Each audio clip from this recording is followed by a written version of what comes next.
Hello YouTube family, કેમ છે બધા? મજામાં? અમે પણ મજામાં જ છીએ અને ભગવાન મુરલીધર બધાને મજામાં જ રાખે. જય જવાન જય કિસાન. અને મારા દેશના શહીદોના ચરણોમાં વંદન કરી અને શરૂઆત કરી છે આજના એક નવા ધમાકેદાર અને કંઈક અલગ અને એક થોડોક નાના વ્લોગની. તો ભાઈ, આજે આપણે ભારત અને સાઉથ આફ્રિકાનો T20 વર્લ્ડ કપનો ફાઇનલ મેચ છે, આપણે જોવાના છે બોલ બાય બોલ. અને હું મારા જ ગામની જે હોટલે લઈ જવાનો છું, ત્યાં બધા સાથે હળીમળીને અમે બેઠા જે જોતા હશું, જે સેલિબ્રેશન કરતા હશું ને, હું તમને લાઈવ બતાવવાનો છું. અને એક એક્સ્ટ્રા વ્લોગ બનાવીને આજે હું નાખું છું. ભાઈ, કોહલી બહુ મસ્ત મજાનું રમી ગયો છે. અને ભલે થોડાક રનરેટથી રમ્યો છે, પણ મસ્ત મજાનું, કારણ કે વિકેટ બચાવવી કોઈ જરૂરી હતી ને, બરાબર. બહુ સસ્તામાં 3 વિકેટ રહી હતી ઇન્ડિયાની. અને એક છેડો આવીને સાચવવાનો હતો, એનો રોલ બહુ મસ્ત મજાનો નિભાવ્યો છે. બાકી બધે અમે જોઈ છીએ આવી રીતનું.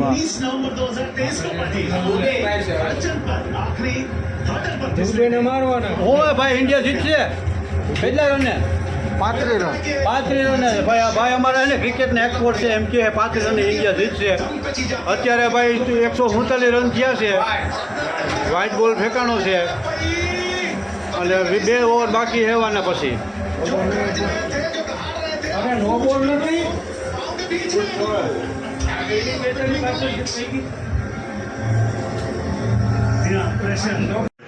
તો અત્યારે ઇન્ડિયાનો દા ચાલી ગયો છે ને, 2-3 ઓવર બાકી છે. અને બધા જો અમારા ગામના બધા બેઠા જોવે છે.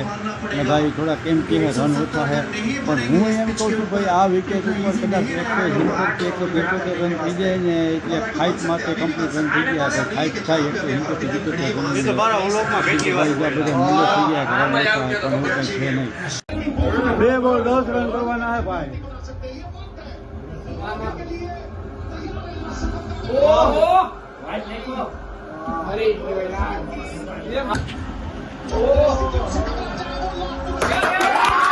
હાર્દિક પાંડ્યાની ઓવર છે, જો બોલિંગ કરી હતી, વિકેટ ગઈ છે. બધા રાજીના રેડ થઈ ગયા, વિકેટ ગઈ. હવે છેલ્લા દડામાં ભાઈ, છેલ્લા દડા સીન છે હવે. તો ફાઇનલી ભાઈ હે ને, હવે ઇન્ડિયા જીતી જ ગઈ એમ કહી બધા હાલે. એક બોલમાં 9 રન કરવાના છે ને, એ અશક્ય છે. વાઇડ નો બોલ ના પડે એટલે એક બોલમાં 9 રન થવાના નથી. એટલે બધા સેલિબ્રેશન કરે છે ભાઈ. મોજ પડી ગઈ. હો ભાઈ, દિલ જીતાવી દીધું. સૂર્યકુમાર યાદવ, જસપ્રીત બુમરાહ, વિરાટ કોહલી, હાર્દિક પાંડ્યા, ખરેખર પૂરી ટીમનો સહયોગ એવો હતો ભાઈ. આ બધા મોજ કરાવી દીધો. અને એક વખત તો ભાઈ ધડકન બેસી જાય એવી પરિસ્થિતિ આવી ગઈ હતી, કારણ કે 6 ની રનરેટ થઈ ગઈ હતી. હાવ 6 ની રનરેટથી રમવું નીકળી હતું. મિલરને રમતા હતા, અને મિલરને 6 ની રનરેટથી રમવું એટલે કાંઈ નંબરે ભાઈ.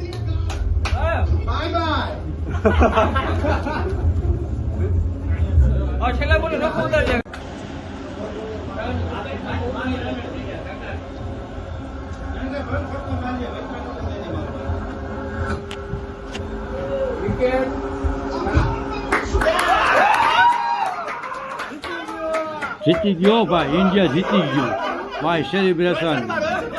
ભારત માતા કી જય, જય મહાદેવ. જીતી ગયું ફાઇનલી, ઇન્ડિયા જીતી ગયું. T20 વર્ષો પછી જીત્યું હો ભાઈ. રોહિત 7 રને જીતી ગયું ભાઈ ઇન્ડિયા. 7 રને ઇન્ડિયા વિન થઈ ગયું. રોહિત શર્માનું સપનું પૂરું થયું હો ભાઈ. બધા સેલિબ્રેશન કરે ભાઈ. કોમેન્ટમાં જય હિન્દ લખી નાખો.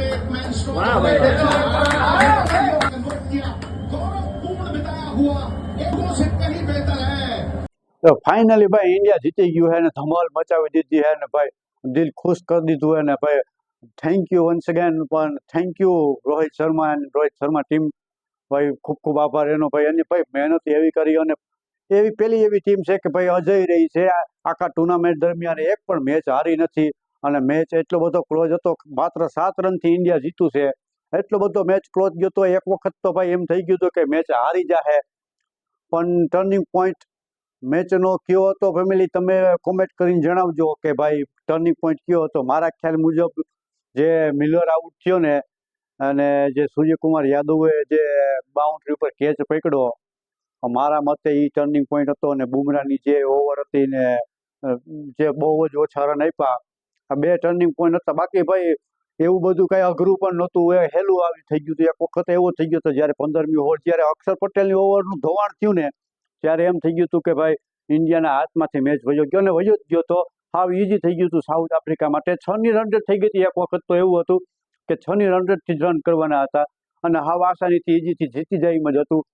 પણ પછી આવ્યો આપણો બૂમ બૂમ બુમરાહ અને ભાઈ એની જે બોલિંગમાં તરખાટ મચાવી દીધી અને સૂર્યકુમાર યાદવે જે બાઉન્ડ્રી પર કેચ પકડ્યો ને ભાઈ, જે કેચ અશક્ય હતો એ કેચને પકડીને ઇન્ડિયાને મેચની અંદર પાછો લઈ આવ્યો. બુમરાહ પાછી મેચની અંદર લઈ આવ્યો અને ફાઇનલી છેલ્લે 7 રને ઇન્ડિયા જીત્યું ભાઈ. અને ભાઈ સેલિબ્રેશન કર્યું છે અમારે, તમે જોયું ને બધું ગામમાં ને ઇન્ડિયન ટીમે. ભાઈ અહીંયા વિચાર કરો, નાનકડા ગામમાં આવી એ રામ ખરેખર. અને ભાઈ એક વખત આમ હૃદયને ધબકારા વધી ગયા હતા કે આહા શું થાય શું થાય. અમે બધા બેઠા હતા ને. પણ ફાઇનલી જીતી ગયું ઇન્ડિયા. અને કોમેન્ટમાં ભાઈ બધાય ભારત માતા કી જય લખી નાખજો. અને આજનો વ્લોગ આપણે અહીંયા પૂરો કરી છે. જય હિન્દ, જય ભારત. રોહિત શર્મા, જસપ્રીત બુમરાહ, બૂમ બૂમ.